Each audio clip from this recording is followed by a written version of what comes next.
We finished our project at the end of last month, so I have a few days of spare time before we get into the next project to play around with our choice of tech stack. Normally, for our internal code, we use Python for everything. I love Python. It's a clean language that supports complex abstraction and works for pretty much everything we do at svertual. But out of idle curiosity, I played around with NodeJS today and came away startled at how amazingly fast it was while being really memory efficient. I decided to run a few simple benchmarks to get a feel for the performance differential. This isn't really a full-fledged benchmark, but it was just a quick check to see if my gut feel was correct.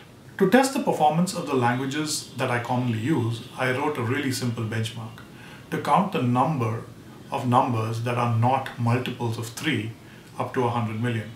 Now clearly this can be computed logically without counting. The answer in this case is 60,666,666, since every third number is a multiple of 3. But forcing the language to generate code to count the numbers provides a fairly pure CPU-bound test that does not have any accidental interactions with cache or memory. The Python code is quite simple. As you can see, I've kept the code very simple and reasonably efficient. No tricks. That is, this is to simulate how real code might be written, while I use a while loop instead of list comprehensions to avoid consuming memory. The JavaScript code is once again fairly straightforward. I kept the code simple. It is essentially the same code as the Python version. The Java code is also quite similar. And finally, I thought I would use C++ to test out the absolute limit of performance.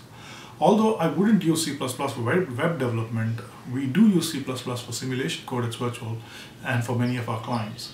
And C++ generates code that is about as fast as you can possibly expect to get without writing assembly language. So it was important to see what the absolute limit of performance was. The code once again is nearly identical. To measure performance of this code, I ran each of these programs 10 times after an initial warm-up run, whose results were discarded. This ensured that the environment initialization did not significantly influence the reported performance numbers. I ran the code on the same virtual machine as our internal dev server. The virtual machine was running CentOS 8. The VM had one CPU core, an Intel Xeon CPU E3 1220 version 2 running at 3.1 GHz. The host machine had almost no load at all, with an uptime reporting load average of about 0.9 to 0.7. The VM had about 2 GB of RAM. The runs for each language were done consecutively, one after another, with no gap between runs. For Python, the runs took so long that they had an appreciable impact on CPU temperatures. One consequence of this is a slight decrease in performance over runs of this as the CPU temps go up until the fans kick in, lowering the temperature again, and the times improve a little. At the start of the run, the CPU package temperature was about 40 Celsius and went up to about 53 Celsius when the CPU fan cranked up a notch and brought the machine back down to around 41 Celsius. I waited for the temps to come back to normal before starting a run for a different language. For Node.js, Java, and C++, the runs were so fast that there was no appreciable change in CPU temperature across runs. For C++, the runs were so fast that I don't think the time command that I used to check the time it took to run the program had the necessary resolution to catch any variations between runs.